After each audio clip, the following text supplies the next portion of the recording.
I literally said to myself, right, okay, I'm gay. Right, what to do next? Well, I guess I better get a boyfriend. Hello, my name is Kay Anderson, and this is Lost Spaces, the show that is all about lost queer spaces. Only it is not really about that at all. It's about the memories and the stories of the people who drank there and danced there and, dare I say, fell in love there.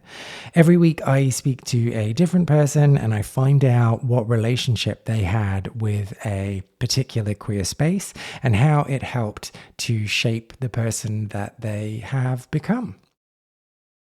So I live in London. You know that that's where I live, hopefully, or maybe you don't know. Anyway, I live in London, and I think what is so magical to me about a place like London is more in the promise of what that city offers rather than what that city actually does offer. And that sounds a bit glib and a bit cynical. But for me, London was always the place that I was going to run away to in order to become the person that I wanted to be. And it was here that I was going to live out my dreams and have every success in the world, yada, yada, yada. And it kind of almost doesn't matter what actually happened once I got here. It was the promise of that place where I could be all of these things. And for many people, it still holds this promise. I mean, the amount of times that I have heard a variation of the phrase, I was going to move to London and then I was going to come out. And that's because it's this magical place where people see themselves and the promise of the life that could lie ahead for them. And it was this way for this week's guest, the artist Recognition. London gave him this vast city where he was anonymous and able to play around with his own concept of who he was. And he did that through dating apps, of course, but also through queer sports clubs and the many, many bars and nightclubs that are peppered around the city. In this episode, in our chat, we talk about age gap relationships, dark rooms, and finding the bravery to take your shirt off on the dance floor of the Lost Space XXL. Oh, and if you are in London the week that this episode goes out, make sure that you head down to Recognition's exhibition Queer Today, Gone Tomorrow, which is celebrating lost queer spaces. That sounds familiar. Over Pride Week. More details are in the show notes for this episode, but for now, let's get into the chat.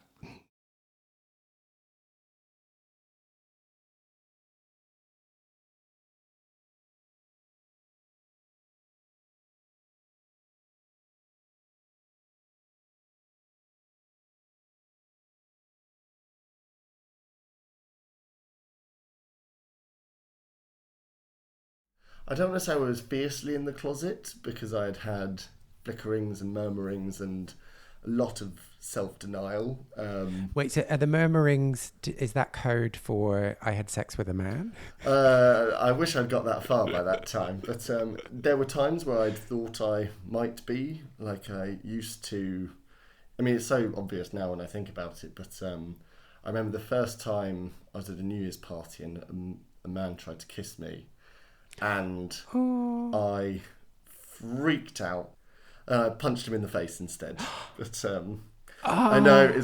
it's really bad. It was just something. I must admit, I didn't ask for a kiss, but yes, You it's punched, kind of. like, you actually punched him in the face? I Like, did punch him in the face. are you Um, exaggerating slightly? no, I mean don't get me wrong. I wasn't knocking him out or anything. I'm very much not a fighter, but I was just so panicked and freaked out because I think in that moment I could sort of feel it was both everything I wanted and everything I Mm. didn't want in the same moment, and I couldn't handle it, and I literally punched him in the face, ran out the front door, ran home in a very sort of drunken I can sprint for miles type of way, and just burst into and spent New Year's just Wow. sobbing because I couldn't handle it.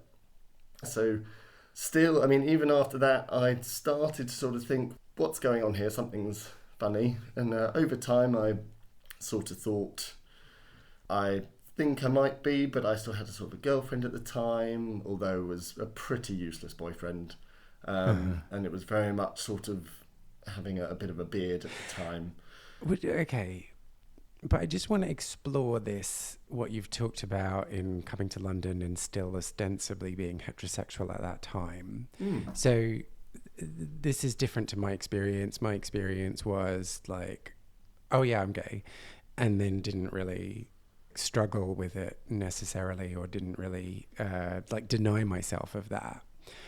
So like having these inklings, exploring in this very tentative way, at this time, were you still telling yourself, oh no, but I'm heterosexual?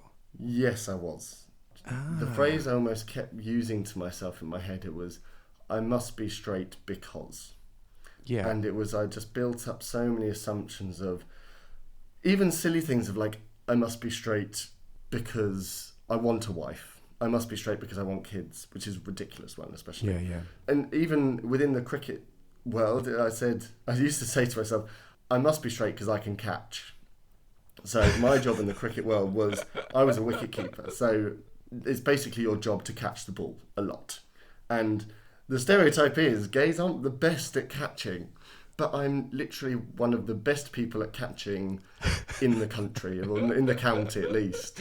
And if I had the gay genes, this wouldn't be possible. Exactly. That was exactly, and it's so ludicrous now I think about it. But honestly, like, it really was something I clung to, because also at the same time, I didn't want to be gay. Like, it was something that I didn't know any gay people or queer people at all. Like, I didn't know what that really meant. All I'd seen was sort of what's in the news and stereotypes, and generally what people do when you're teenagers and things, of just using gay and things as a slur, and actually something that is a bad word and it's offensive. And I didn't want it, so I was just rejecting it as hard as I could for as long as I could. And how long is as long as I could?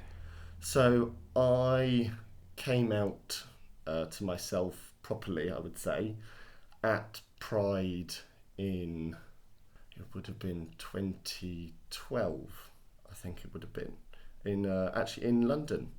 By that time I'd moved up, and I had still been sort of, nope, definitely not this, but I had a friend who had come out as gay, which was a big shock to everyone, because he also had hid it all through university, and his boyfriend as well. They both hid it sort of very much behind closed And how doors. good at catching was he?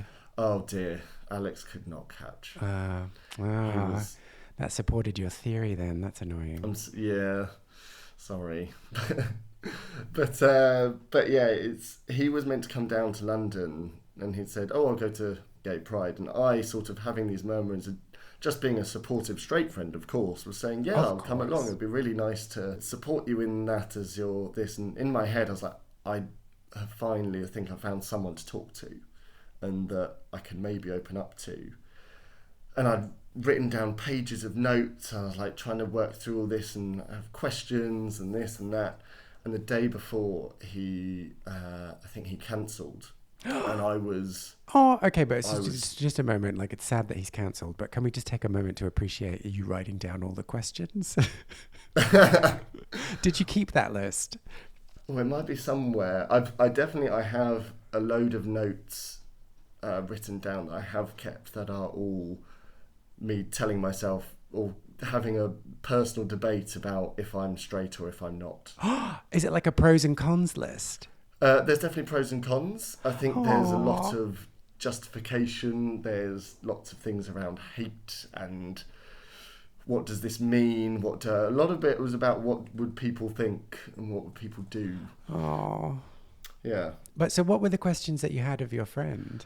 So a lot of it, because he had come out and it was not that long ago, a lot of it was around, what did people think? What do your parents think? Like, have you lost any friends? Yeah. Just even general things of like, do you feel different in yourself?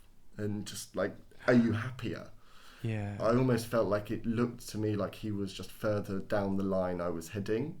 But I also didn't know if if he wasn't happier, if life was worse, then maybe I take the different tack and things. And so you just said different tack. Were you considering like just being on the DL? it was more just continuing to deny myself sort of feelings and finding a partner and just choosing to be single, probably more. I was aware really by then that like I wouldn't be able to get another girlfriend, I wouldn't have that confidence, but it was, is it better to just be a hermit, not be out than be out at the time? And I mean, I'm very glad in hindsight that I ended up taking the route that I did, because it was life could have been, like in many things, life could have been very different for all of us if we make different decisions. But yeah, so the next day I did go along to Pride, and I promised myself I'm still going to go, because this had all just become so overwhelming. And I was very, very fortunate I spent about 2 hours talking to a member of the LGBTQ switchboard that regularly go along and do an amazing service in supporting queer people going through issues. And yeah, I was able to ask a lot of my questions and just talk to them. And I'm so gusted. I can picture them in my head, but like I wish I knew their name so I could contact them and say the thank you that I've always wanted to. I felt so uncertain of who I was and everything, but that conversation really, I would say, was the beginning of me helping me properly find myself. But also just like take a moment to congratulate yourself, because that's so brave. I would say it was almost more desperate than brave, if I'm honest. That's very sweet of you, but I think it was, bravery takes courage, and I think I don't think I was courageous in any way in what I did. I was desperate for help. But you got up that day, you had a shower. Well, maybe you didn't, but you got up that day, you got on the train or you got on a bus or you got on whatever, and you made your way to Pride, and you put yourself in that situation whereby you could have that conversation with that person. So I think that's pretty brave. Oh, well, I will take the compliment. Thank you very much. But you know what? I mean, there are a lot of people every day that are going through similar, worse, harder struggles and things that. Well, that doesn't make it less brave. Oh, all right. I'll just say thank you. Okay, sorry, having a very British conversation here. Okay, so you had this conversation, you got this reassurance, you got a better understanding of queerdom and all of the gifts that it offers. What happened next? Well, I mean, whilst now I'm an artist and lots of people think it's just, very creative and flouncy and this and that, I generally think of myself as a pretty logical person. And I think in that moment I literally said to myself, right, okay, I'm gay. Right, what to do next? Well, I guess I better get a boyfriend. So I downloaded Grindr and Scruff, as you obviously... Oh, no, but you were at Pride. Why didn't you just, cast the net out and see what came back? I mean, I'd never really talked to a gay person before. I just assumed I'd have to just talk about things that are pink and sparkles, and I didn't really know how to do it. So just the idea... But imagine if you could show them, if you could say, hey, everyone, look what I can do. I can catch a ball. You would have just had them so astounded. Oh, my God. Like, the applause, it would have been incredible. I would have demanded to go up on the Pride stage and be like, hey, guys, I got this. But, yeah, I ended up downloading apps and things, which, even at the time I was aware, I don't think this is the healthiest way of going about entering this community, but I couldn't in my head think of what the alternative was, and I chatted to a few people. I uploaded a generic photo. What was it? Was it a sunset? Was it a park? Oh no, it was still of me. That's pretty brave. But I just thought, well, if I want to meet someone, they need to know what I look like. It's and also I didn't really understand the apps and how it works and things like that with albums and this and that. So So I just thought I'll try and meet someone. I chatted to some people and so the first step in this, accepting that you're gay and becoming a gay, was to get a boyfriend. How successful were you in that? Well, I was fairly well. It sounds really arrogant, but I was fairly successful in that I'd gone home and had a big think about, right, what do I do? Also, I didn't really have anything to do with myself. I was quite excited about, okay, so it seems I might be a homosexual, so let's do something with that, and yes, let's get this boyfriend. So then I was on apps and things. I started messaging people and sort of learning a bit more how they worked, and I arranged a date with someone the next day, a guy called Matt, who actually I'm not sure if I should say his name. I won't say his last name, but yeah, and I ended up then the next day going on my first date down. I think it was we went to Borough Market or something. I went for a drink around there, and I had my first kiss, and that was very weird. Kissing someone with a beard. Oh my god! And you didn't punch this one. I didn't punch this one. Like I didn't. We were much friendlier. But Oh, good. and I feel a bit bad in a way because actually he was an absolutely amazing guy. At the time we didn't really have anything in common, but I could see he was a really nice person. We got on fairly well, but I think it was very obvious that this was a relationship that wasn't really going to progress anywhere. But it was still, for me, it felt like a very safe first introduction for me, sort of starting to take the next step on that journey. So we dated for a couple of months, and then we did split up. Okay. So this, wait, okay. So this was like the first one you met, and you were just like, okay, yeah, sure, let's date. Yeah, I think so. Well, he seemed like a nice person. He seemed like someone that wasn't going to take advantage of me. I thought he was good looking. Like I still hadn't really quite sort of figured out what I sort of found good looking and not, because I'd never really let myself think about guys in that way. That's interesting. So I was sort of, I think I find him attractive. He gave excellent cuddles, and he was just really nice. Yeah, so he was. It a doesn't nice sound guy. very. That doesn't sound very exciting. Doesn't sound exciting. Well, okay, so Someone so who gives nice cuddles. I tell you what. At the time, I needed a lot of cuddles. Like I was an emotional roller coaster at the time. Like cuddles are, like Yeah, but you can get cuddles from people who aren't your boyfriend. Anyway, doesn't matter. I So don't. You can't as easy as you think. Like there's not many of my mates that would come up and just give me a cuddle. Like yes, now I'm in the sort of. But like, have you heard of cats? Have you heard of dogs? I heard of cats and dogs. I've heard of them. I hear they're highly rated but quite needy.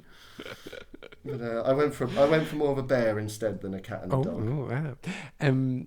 Okay, that was like crossed off your list. First step in becoming a gay, get a boyfriend. What Yes. then had to happen? So then, as I sort of said earlier, I've always found it easiest to make friends through playing sport. And I used to play quite a lot of sport fairly competitively, a few different ones. But one I played for uni was squash, and I thought, oh, let's maybe, are there gay sports thingies? And I had a look, and I did find a place called Outplay, which is London's LGBTQ plus squash group.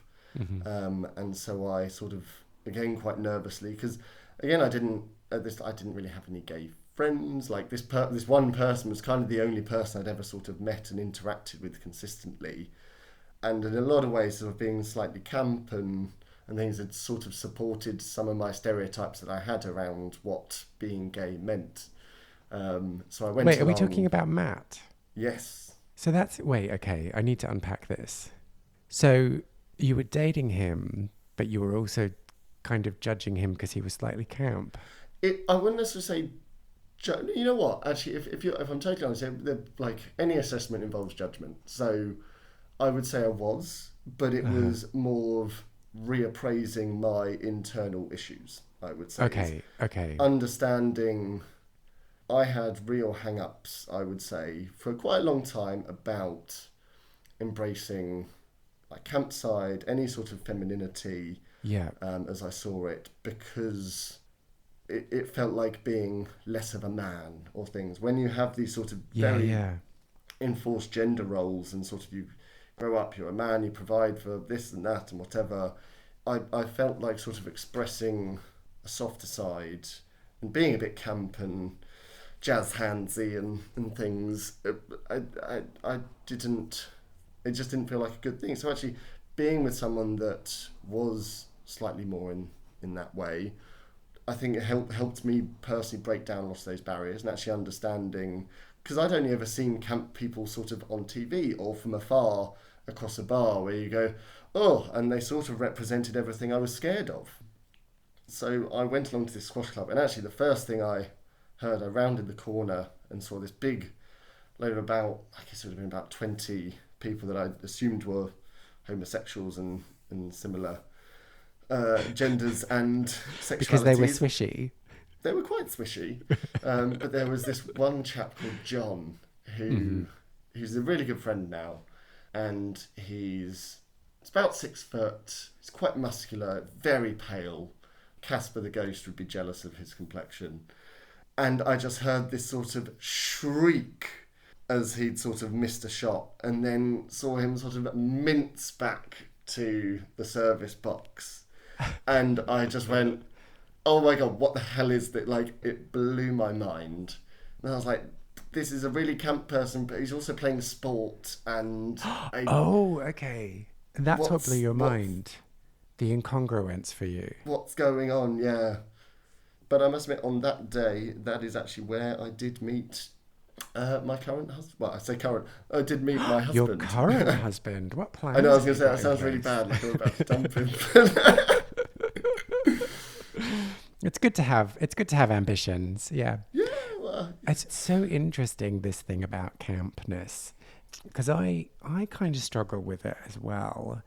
I mean, you know, not that I'm not camp or anything, so I'm not trying to like portray myself as like super masculine, high butch realness or anything. But, no, I mean, you fooled me. Oh, yeah. I mean, yeah, this is the only reason I have a beard, is just to like, you know, confuse people. Like, so in my kind of internal dialogue, the story that I tell myself, it's that I'm put off by camp because it's very showy, and that it's like a bit too like performative and ridiculous, a bit extra, and a bit too like froofy. But I don't know if that is the case, and it's just my internalized homophobia telling me like, oh, I should stay away from that because I don't want to be associated with that. I think it's a really interesting area because I think for me personally, I don't mean to offend people especially on this podcast and things, but just say what you're going to say. Who cares? Well, I do think everyone should be able to be themselves. Absolutely. I fundamentally, firmly believe that. But I think sometimes we can almost lean so hard into, this is just me, this is who I am, I don't care about anything else, that we lose sight of the other people around us and our impact on them. And actually, the people that sort of, I'm just a bitch, like, deal with it. It's like, I'm not sure if that's, like, should I just have to deal with it, you're a bitch? Like, that's actually not very pleasant for me, or thing for me, or for someone else to experience. Or it might be that's not necessarily a great example for other people that are on a different place in their journey and things. And I do think, and this doesn't just happen with campness at all. I think it's, in my head, it happens, I see it more with that, but you can also get it in more with butchness or things, or sort of being super mask and like the gym rat gaze and all these things. Like, it can happen in all different pockets, that actually just this extraness in almost any tribe within the LGBTQ community can sort of be, I almost feel like, be slightly self-indulgent and selfish in a way, which is, as I say, not fair, and that people should be able to be themselves. But I almost think like there's being yourself and being yourself sometimes. Yeah. Well, the underlying thing is, yes, everyone should be themselves, but you shouldn't then make other people feel like they can't be themselves because you're being too much of yourself. Yeah, exactly. Yeah. It's a really hard line to tread. Yeah, and the thing is, like, when we're talking about camp, like, camp on its own isn't loud and obnoxious. That's another element that often comes alongside camp, unless I've misunderstood what camp is. I think that's the thing about camp as well. It's so hard to fucking define. It's so hard to understand what it is and what it isn't. Yes. As with anything in this world at the moment, I swear. Oh, it's so hard. Because when people are like, oh yeah, that's so camp, I'm like, is it? Why? What? But I think this is where like meme culture and things has started to sort of words become memes without meaning. Something gets attached to a moment or something on TV or something, and it's Oh, like how everyone is mother at the moment. yes. I'm like, It's like, what's the oh, mother. criteria for being mother? Like what? But yeah, I'm trying to. We've had a wonderful digression there, but I can't think. I've totally lost my spot. um, so in terms of this checklisty thing, you've got yourself a boyfriend, you've gone and made friends. Yeah. Where does the coming out to the rest of your family fit in? Coming out took a little bit of time. In Uh-huh. that, so actually, for the first year of myself and Jeremy dating, especially at work, And Jeremy is your um, current husband. Jeremy is my current husband, Yeah, yes. yeah. So for the first year of us dating, he wasn't Jeremy, he was Emma. Oh, And everything I sort of said that we did and what we did together and most of the details were all accurate. I said they're a lawyer, they're in London, they live here, we're going out for this place, etc. But I lied about their identity hmm, because what I was very aware of was I was still processing and myself was sort of coming to terms with that, yeah, and I was aware that I was not confident about it. I was not. I was worried about what my parents would think. I was particularly worried about my friends, whether they would stop wanting to be my friends, because a lot of these people, as I say, like some I've been around and they've said things or acted in ways that yeah. suggest that they're not fans of the gay. As I say, as I was hold my hands up, I was part of those conversations and I got Hmm. involved in those absolutely. So I'd be a hypocrite to just say, oh, they're terrible people, because I mean I was doing that too. Mm. So it took a bit over a year before I shared that I was dating a man. To which point, half of them thought that I was dating a trans person because I'd said Emma's actually Jeremy, Oh, and so my friend Richard was going, so Emma's a man? I was like, yes, Emma's a man. I was like, so are they a trans? I was like, no, they've never been Emma. They've always been Jeremy. It's like, no, yeah, no, I understand that we're meant to sort of say they've always been this way, but so I was like, no, Emma's never existed. It was like, oh God, what have I done? And yeah, I made it a lot harder than I thought for myself. Um, but yeah, so I came out to some friends, and I did come out and tell my mum and my dad and my family or my siblings, and all were really supportive. I think one of the issues I had, so Jeremy is a fair bit older than me, so that also came out a bit later. So I started with ah, Emma's actually Jeremy, yeah. and then about 6 8 months later it was actually this is, and that's where I sort of shared more photos and things, and yeah, and Jeremy was very very keen to then meet people when I did then sort of reveal his full identity after such a protracted length of time, that they sort of understand who he was, his intentions, the sort of dynamic of us. Hmm. Because again, there are so many stereotypes around any sort of age gap and things like that on both sides, for both the older partner and the younger partner, that are almost exclusively negative. And Jeremy wants to reassure people that he was just a nice person, and he is really. I mean, he's annoyingly nice. Like everyone likes him. Does he give good cuddles though? Oh, he gives very good cuddles. Honestly, the amount of people that are like, oh, he's so lovely, and I'm aware people don't say I'm lovely. I'm not a lovely person. Like I can be good fun. Is that your go-to place when people say that Jeremy's really lovely? Are you like, but what about me? It's no, because I'm very lucky to be married to someone that is really lovely. But after a while, it's just annoying. It's like, oh, for God's sake, yes, I get it. He's the nicer person of the two of us. Like, I get it. Like let's move on from that. But Oh. no, it's Well, and so in this time when Jeremy was Emma, how did that feel? different emotions would flicker up at different times. I guess in some ways amazing, because I had a person in my life that I was feeling and experiencing things that I had never felt, never let myself felt, or even had the opportunity to feel before. And so in some ways that was the overriding thing of it was just, I felt lucky, I felt freer, I felt happier. Like I think I spent a lot of time, it was only when I sort of looked back sort of through university and through first moving to London and sort of speaking to therapists and things since and unpacking some of those thoughts and feelings, is I've only sort of since realised how unhappy I was for a lot of that time. Because I was quite driven on sport and career and things, there was a lot of paving over cracks and all this convincing myself of no, this is the case, that's the case, and just kind of pushing feelings aside. So in a lot of ways it felt amazing, but I was also aware a lot of the time I felt disingenuous because I was then talking to friends and like I don't like lying at all. Most of my friends would say I'm too honest sometimes, but screw it, I'm living my truth and my best life. So,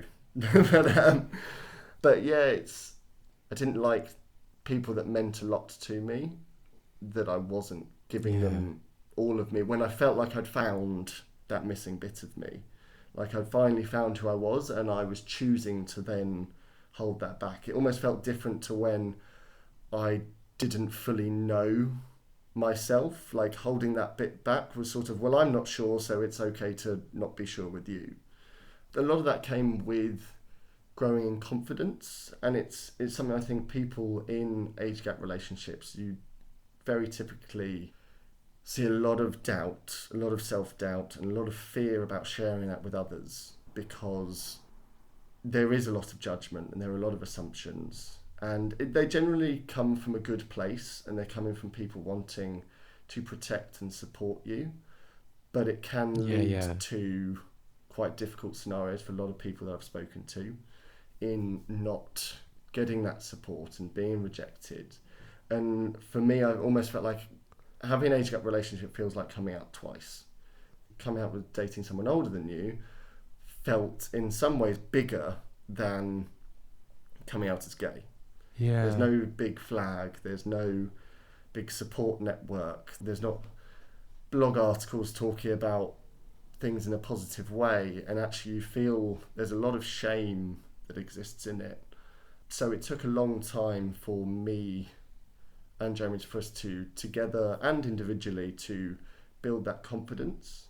I mean, the day we said we loved each other was the day that we said we should break up, because it felt like, what are we doing?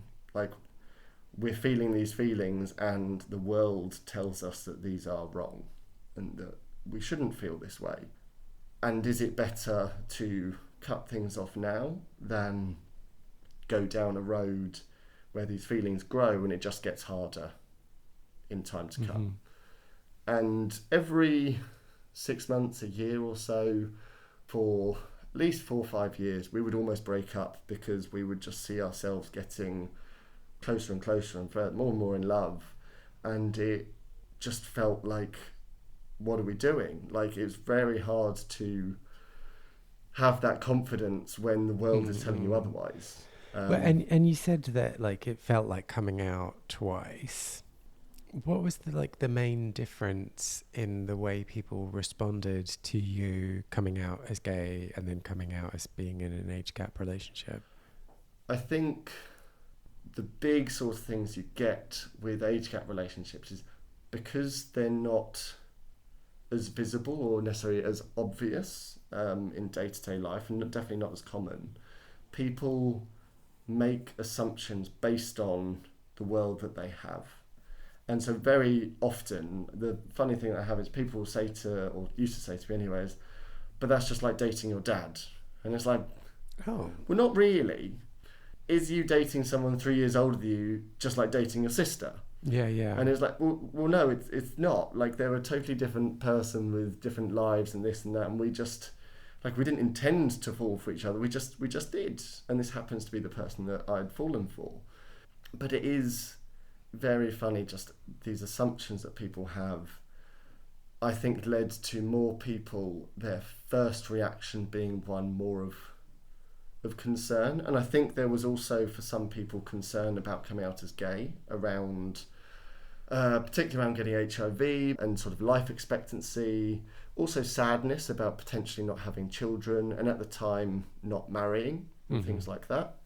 But I think there were sort of, the concerns are more around my personal safety that is born through ignorance and just not understanding those dynamics and things, and how could that work, because you just don't see it as much. Well, and when you say personal safety, are you talking about the typical assumption that the older person will be taking advantage of the younger person? Yeah, absolutely. Sort of someone being predatory, someone being, taking advantage of manipulation.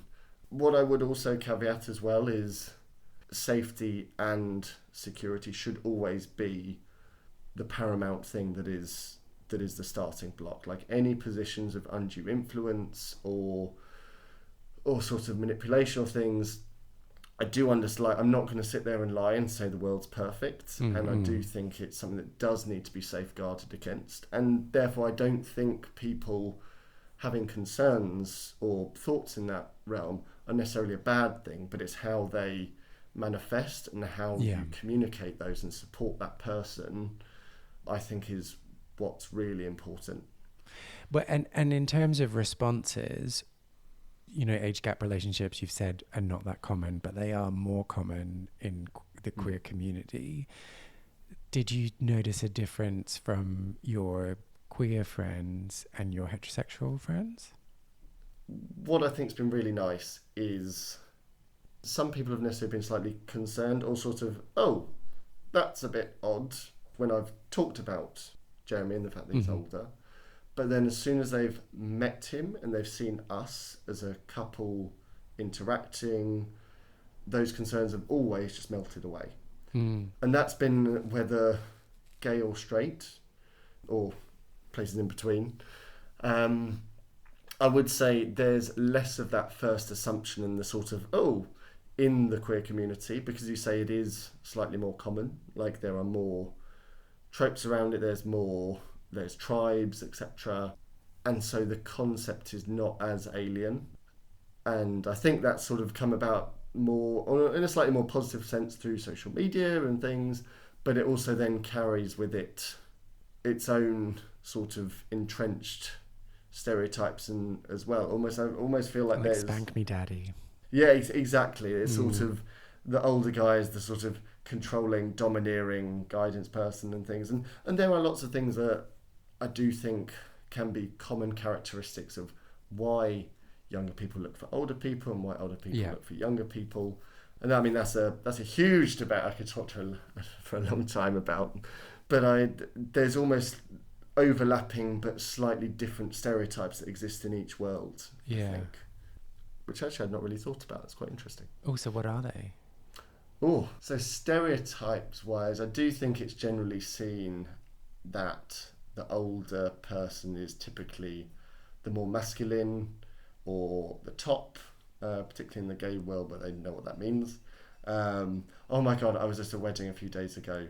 Sorry to interject, but I had the best time explaining to my friends what a dark room was.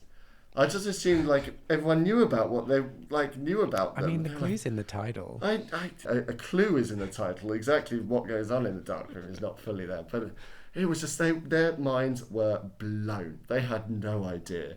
So I was talking about the venue we're going to talk about in a little bit, and dark rooms came up, and they were like, "What's the dark room?" I was like, "Wait a minute, because this is quite a big thing. You don't know what a dark room is." I'm like, "No, is it just like?"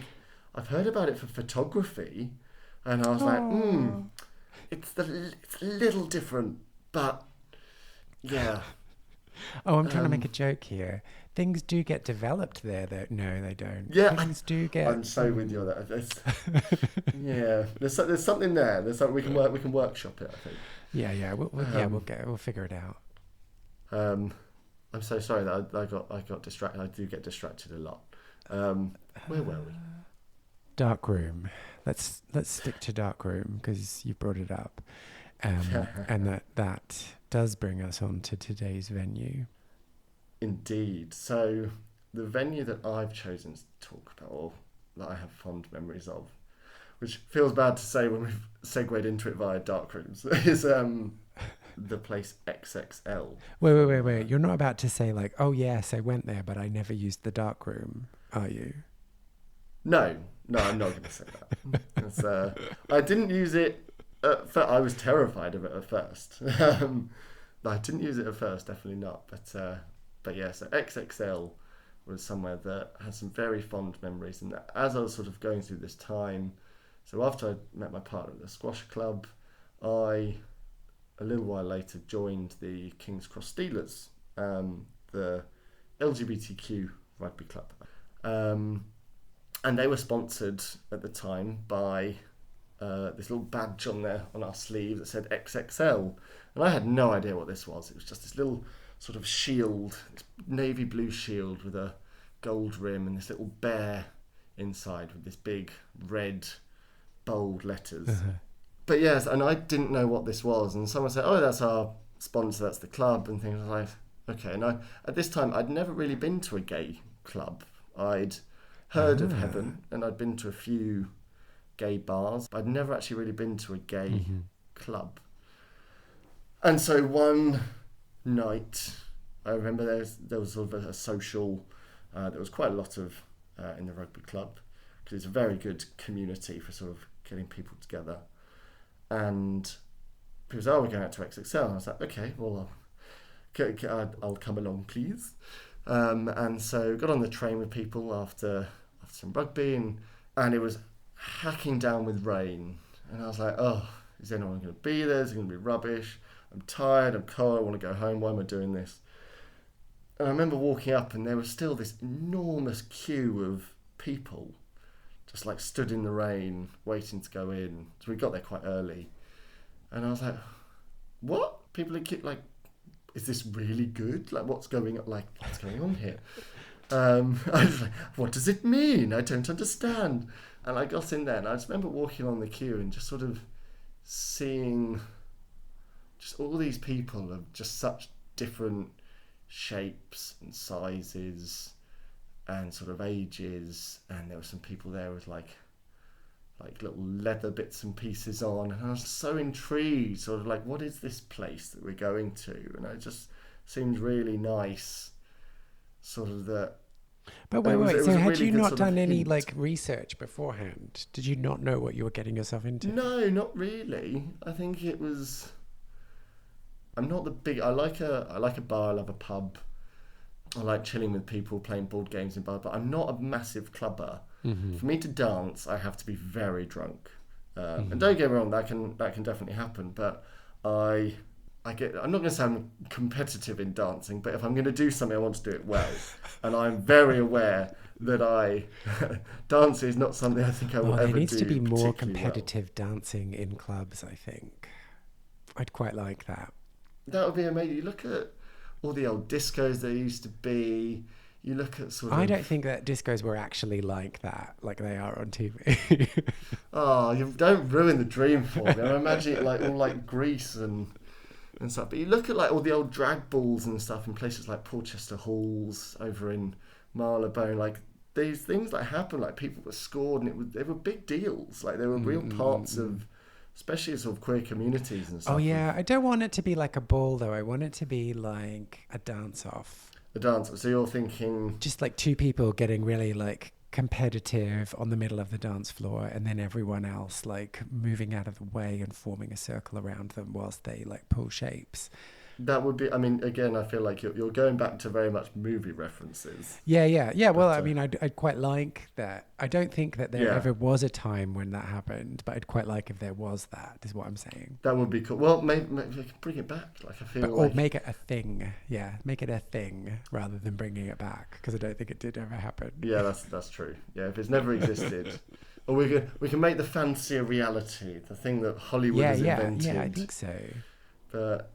But yeah, I didn't really know what I was going into, and it was, I wasn't really prepared for how big it was, because it's sort of all fronted by just this block wall and just this pavement by the road under these railway arches, and it was enormous. Again, there was just this cavern that then didn't just keep going, but then sort of went round the corner. You had then the next bit, and it was, I just went in and just sort of saw this sea of people.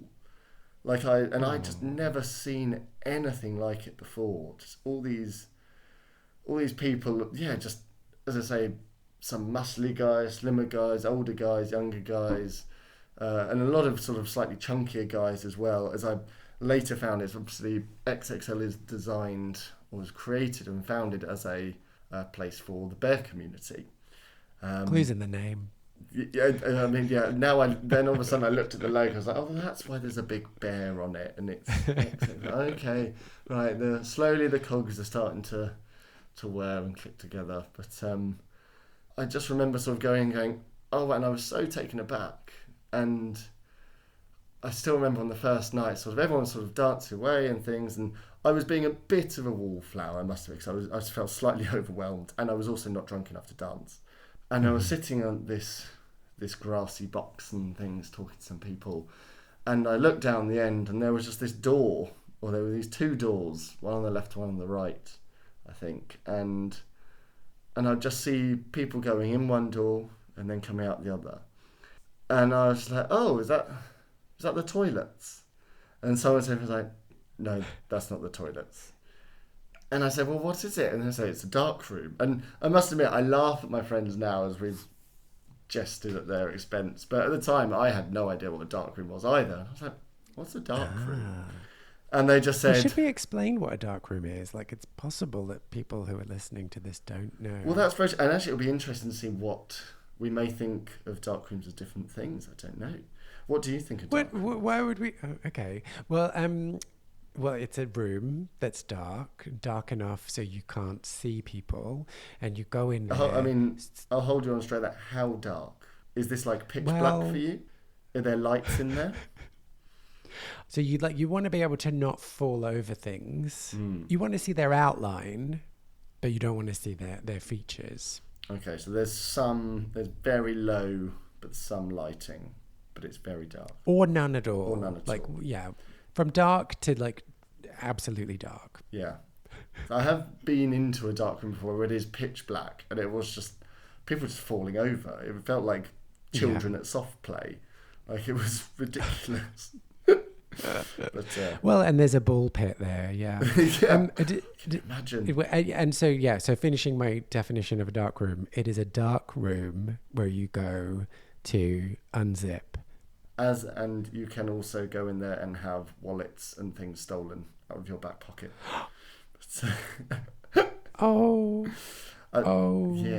I'm not the only one. Has that happened to you? Is that what you're saying? Yeah, I've spoken to a lot of people before. If you go into that, and people will engage with someone in and then they'll take their payment. And then they'll get their payments in different ways. But yeah, I mean, I think that's a pretty good definition of a dark room. So I sat there and I must admit my mind was blown, and I was like, what? And they were just like, go and have a look. And I must admit, I walked in sort of foolishly as well, like a sort of child in a haunted house, putting my arms out sort of in front of me. So I could sort of be like, what's there? Who's there?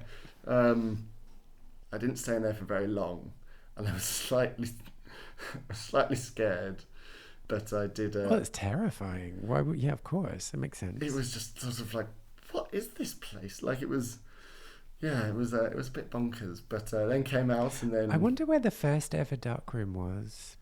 Who invented the dark room? It was probably a cave. It was just a dark cave. They used to call it dark cave. Are you saying our cave-dwelling ancestors started the trend? They were so advanced for their time. They had no idea. Like it was very Berlin 1980s. Anyway, sorry. And okay, so your first experience in there was tentative at best. It was tentative. There were other more adventurous explorations on other days. But what amazed me was that I went in and it must have been around. It felt like it was almost felt like a bit like Cinderella with like everything changing at midnight. And I went in and everyone seemed to be fairly fine and normal and fully clothed and things. And I came out, I went back into the main room for a bit of a dance, and everyone just all of a sudden seemed to have their tops off. And I was just like, is this a thing? Like, why is everyone not wearing t-shirts? Like, I don't understand. Like, I then also then had the really awkward thing of like, do I now take my top off? Like, do I keep it on? Is it Yeah, well, now? because this is what I was going to ask. So, what is your view on people being shirtless on the dance floor? Yay, nay, indifferent? Um, I would say yay, because it's a funny thing in that like you go to the beach and everyone strips off down to their underwear and or like swimming costumes and their topless Yeah, and yeah. things. But then there's sort of if you see someone, it can be the hottest day of the year. But if you see someone walking down the high street or in a shop that's not got a top on, it's like, oh Hmm. my god, like what on earth is going on? That is disgraceful. But then you put a bit of sand underneath them, and it's like, oh yeah, it's fine. And we just sort of compartmentalise where and how we should behave so strongly. Dancing can be a very sexual thing. It's a very connected thing with dance floor and Yeah. people, especially when there's attraction involved and sort of people might kiss or whatever. Um, Yeah, but the difference is like people at the beach aren't rubbing up against me. that is true. Well, it depends on the beach, but yeah, it's that is a good point. Yeah, I wouldn't say like when people are sort of sweaty and they sort of like, oh, you've just bumped into me and now I've got your sweat on me and thanks for that. Yeah, Yeah, that's my biggest reservation about it. I'm But on but board with but that. so in this instance, then, when you're there and you notice that everyone's taken their top off, what do you do? So I didn't take my shirt off for a little while because I just thought, well, if I now just take it off, it almost feels just like slightly gratuitous of. I don't know. I felt a little bit uncomfortable doing it at first, Uh, but I mean, get a couple more gin and tonics in me, and I think I did end up taking my top off. I was very conscious about losing it. I was terrified of, oh yes. so I was sort of stuffed it like, I think I put it like down the side of my jeans, but then I like wrapped it round the waistband of my underwear.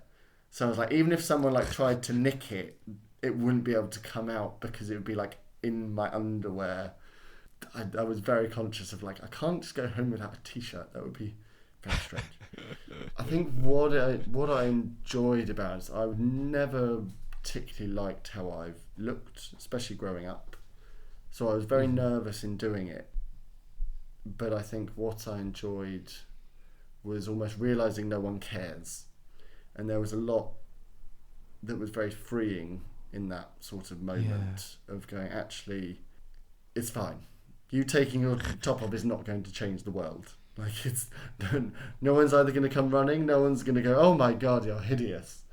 Um, so it was a strange experience, but and also it's the sort of thing where after 15 minutes or so, when everyone's got their top off, it's the person with their shirt on Yeah, that yeah. is the odd one out. It's like if you go to a fancy dress party and the only person that hasn't made an effort.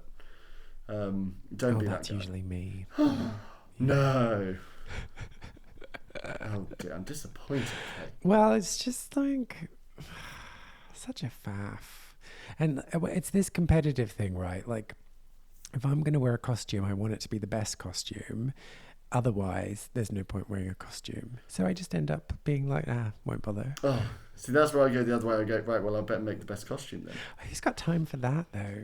Yeah, yeah. Well, when you have ADHD, you're great at starting projects and making time for things that you shouldn't make time for and put off the things that you really should be doing. So that sort of thing is the best distraction where it's like, oh, I really need to do my taxes. Oh, but I do want to make this mask that makes me look a little bit like a fish. I'll do that. I know which one I'm going to choose. I'm going to do that. The taxes can wait. But fish mask, Taxes can let's always do wait. Yeah. Yeah. Okay. So like a freeingness. A Yeah, I would freeingness? say That's not a so. word. Again, I think it was just a space that there was for me, and why I think it was so important to me was just it was almost a culmination of sort of being there with friends, like friends that I never knew I missed or didn't have. Like I didn't realize there was piece missing at the time, and it was just having this freedom. I could be myself. I could be a bit more camp and things, and what felt like more effeminate, and sort of dance and sort of outwardly say I like music that before would get you laughed at or things, and just sort of not start, I guess, lifting that sort of shame a bit that a lot of people go through and experience, I think, and actually learning to accept and learning to progress and sort of help you believe in yourself a little bit more, and I think that's what that club really helped me move through and move towards.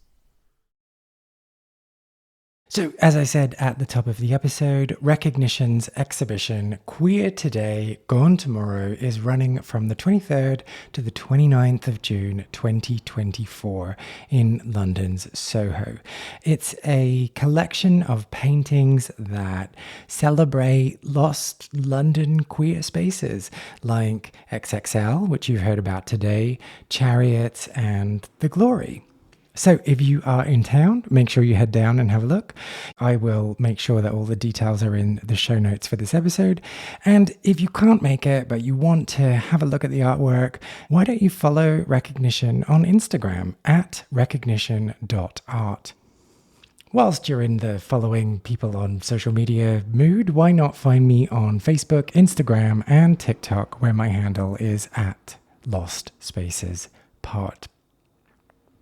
If you enjoyed this conversation, I would really appreciate if you shared it with someone or someone's, more than one someone, some people. Why is there not a word for that? Other people. Yeah, other people. I would really appreciate if you shared it with other people. I know it sounds a bit naff and a bit silly, but word of mouth really does do wonders to help spread the word of the show. So I would really appreciate it. Anyway, I'm going to sign off for now. My name's Kay Anderson, and this has been Lost Spaces. Thank you so much for taking the time to listen.